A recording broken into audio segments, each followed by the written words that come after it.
Hi, ladies. Welcome back to Girl at the Gate, Women Out the Box, the Winter Academy, whichever one you're seeing me from. And we're still talking about the male archetypes of the Godfather series. I think I'm going to turn this into something that I do on a regular when we talk about the variety of men so that we're not constantly consuming this rabbit hole or cyclical hamster wheel of what men are and who men are. We initially started with Don Vito, who is the people's champ, the people's choice. We talked about Sonny, who is the oldest son. He is a hothead. He is a cheater. He is very undisciplined. And we left off with Fredo, who is the runt of the litter, the middle child, kind of like the can't get right. And that is the least desirable of all of the men. And today we're going to talk about Micheal, who Don Vito, his father, Don Corleone, chose to be the Don after the fact. So when Don Vito gets shot in the street, it really is Micheal who came to the rescue. Micheal had just come home from war, and his sister had just got married, and they were really trying to get Don, out of I think it was like the 5 families.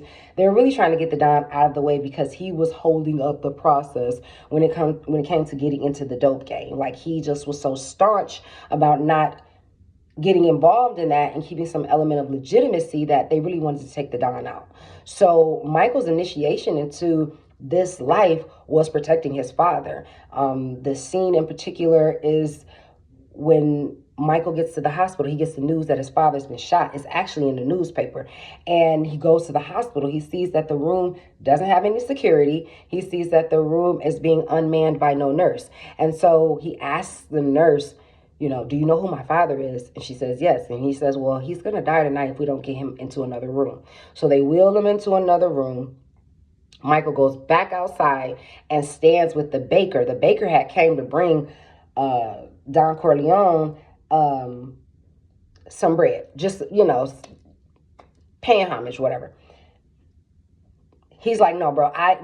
Michael's like, I need you to stand out front with me. We got to act like we security. We got to act like we got them guns. We got to act like we them boys because my daddy up in here. And if they run past me, they going to get them. And so I don't know where Sonny was. I don't know where Fredo was. And I don't know where Don Vito's security was, as a matter of fact. No, that's a lie. Because the scary man, I can't think of his name, y'all.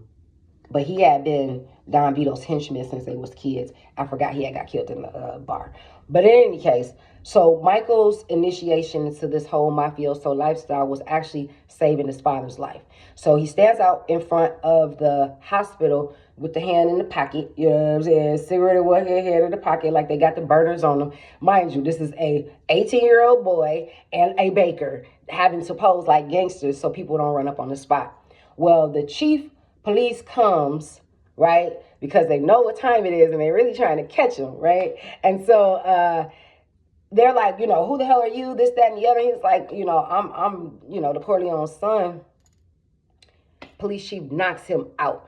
And so the attorney, John Higgins, pulls up with the squad. They're like, hey, listen, this man is protected under jurisdiction. These are Secret Service men that we got. And so, men with the cloaks and the guns and the berets and all that stuff running to the hospital. And they're like protecting the Don and stuff.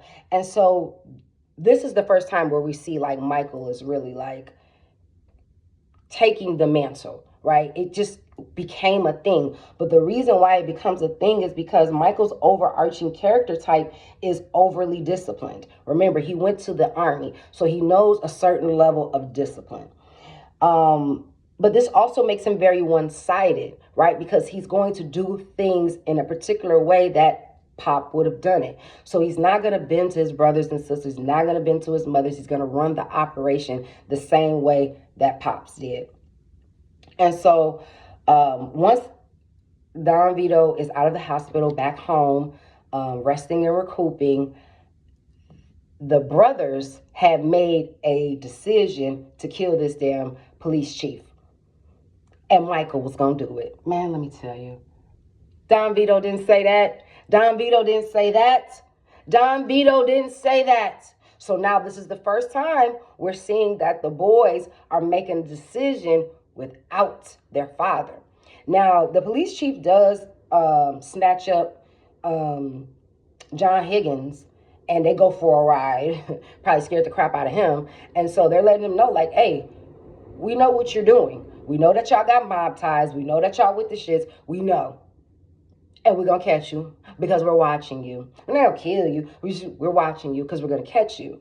Because remember, we're still in the era of white men as police officers and them bounty hunting and or shaking down or dismantling these Italian mafiosos, right? There's still a lot of race and race relations going on in these situations. And so when Micheal is pretty much snatched up by the police chief, and what the police chief was going to pretty much do was muscle the Corleone family into giving them, money, some like payola type scheme, right? And so the setup was supposed to be a gun already in the bathroom for Micheal to go to the bathroom, put the gun on you, and then when you sit down at the table, you're going to blow everybody's heads away. Mind you, there's a difference when you are institutionalized and socialized to kill, right? Which is what some elements of the army is. Versus you being a citizen, killing an individual, whether they are a bad person or not, right? There's no socializing just to go out and kill regular people, right? Maybe now today, but, perhaps not then. And so Micheal agrees with it because this is an element that's not going to leave them alone. The father is still recouping, so they're still doing all of this shit behind daddy's back. Daddy would have never said, kill the police chief. You're starting a war, son, because everybody's going to know that you did it. We can do mum's the word, but the streets talk, and they're talking. And so Micheal does go through with killing the police chief. And then several murders happen thereafter. And so when Don Corleone pretty much comes to and he's able to talk to John Higgins, his right-hand man, his consigliere, he's like, yeah, this is what happened while you were sick. While you were down. And Micheal did it. Oh, my God. The look on Marlon Brando's face, not my boy. My boy was supposed to be legit. My boy was supposed to go to law school. My boy was supposed to get into the Senate. My boy was supposed to become up there with the damn president. That's what I wanted from my boy. Not my boy getting into the mafioso lifestyle when I'm not even really in it like that. And so, Micheal, who is the golden child, takes on the energy of his father to become the Don. And he is a good Don, but like I said, he lacks heart. So when Micheal kills the chief of police, he's sent back to Italy to lay low until, stuff blows over. Well, prior to that, remember, Micheal is dating Kay. Kay is a white woman. So this Italian boy is dating this white woman who he's scared to say I love you to. He's too nervous to admit that he's in love. He doesn't want to make any promises to her. He has this relationship with her. He's getting ready to go off to war. He's leaving her. And when he comes back, he doesn't even stay long enough to cultivate a true relationship with her because he kills the chief of police and goes back to Italy. Well, so in those years span of him being in Italy, he meets Apollonia and gets married to a Sicilian woman. No, was she more like Greek than Italian? I think that's how he described her. And his boy, Fabrizio, is the one that put the bomb in the car to kill Apollonia because the stuff that happened in the States made its way back to back to Italy. And they were still trying to get Micheal. But they got his wife instead, Apollonia. So after Apollonia is killed, he comes back to the States. He's back in the States for a whole year before he even contacts Kay. So Micheal has some blinders and he's self-centered, right? He doesn't even tell Kay that he was married to a whole nother woman back in Italy. He comes back to America and tries to pick up right where he left off at. And That is a Micheal character type.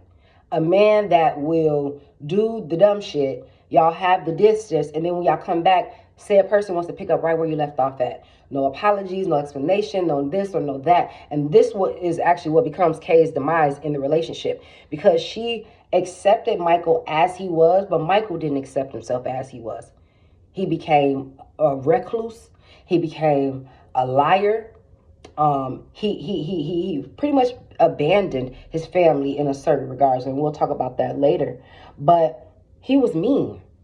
He became mean. And so, like I said in the previous video, he didn't have the heart of his father. And I don't mean like the heart to fight. I mean an actual heart. Micheal was heartless. Mean. Mean, mean, mean. All of the other tenets that made him a good Don made him a bad husband. And all of the tenets that made Don Vito a good Don made him a good husband, right? Like my mother says, the way you do one thing is the way you do everything. And so Micheal was very strict, very by the book, very my way or the highway. I'm gonna pick the highway every time, because these legs were made for walking. Hey. I'm gonna walk every time. But so Micheal understood that the family was the anchor, but in a superficial way, because when Kay was ready to leave, because he wouldn't legitimize the company, he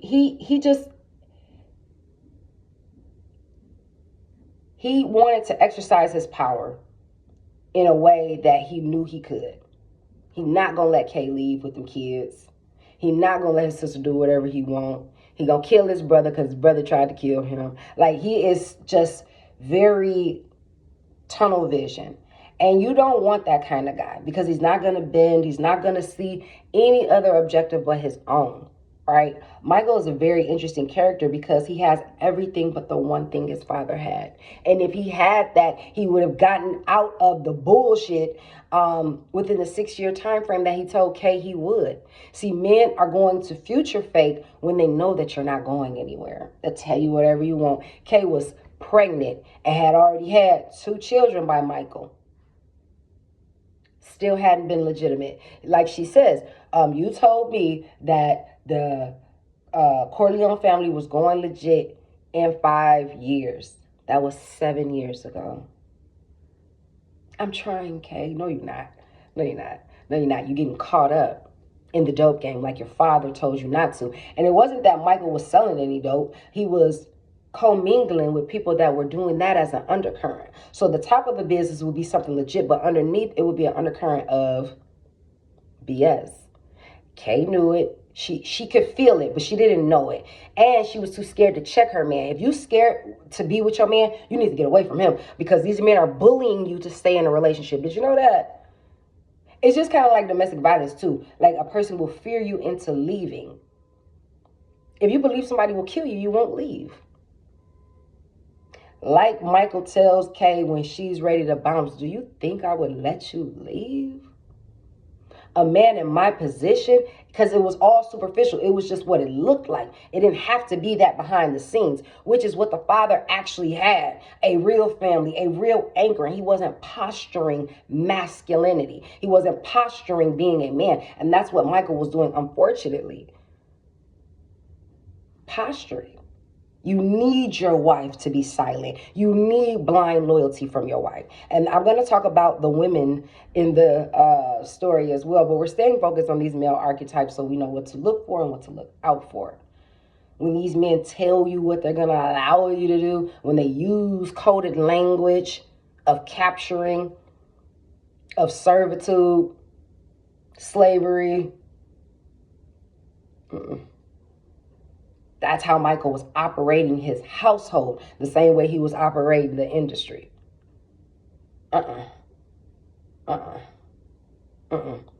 Don Vito answered to his children and his wife. Everything he did was for his family. Micheal only answered to himself. He waited till Pop died to kill his sisters, to have his sister's husband killed. And then he waited till after the mom died to kill his brother. And Higgins asked him, So you trying to kill everybody? Michael's like, no, just all my enemies. You inherited the beef from your daddy. Those are not your enemies. The reason why they want to pop you off is because of what you're connected to. And so the Micheal character type really believes it's him. No, babe, a system was set up for you to win. And you want my love and devotion to be based on your merit. There's no merit there. The system you're upholding is one that was gifted to you. Micheal was the heir that was gifted to him. But he wanted the reverence of being foundational tenet. And it just don't work like that. It just don't work like that. And so once again, until we meet again, ladies, peace. No Micheals, no Fredos, no Sonnys, only Vitos, only the Don, the real Don. And so once again, until we meet again, peace, bye.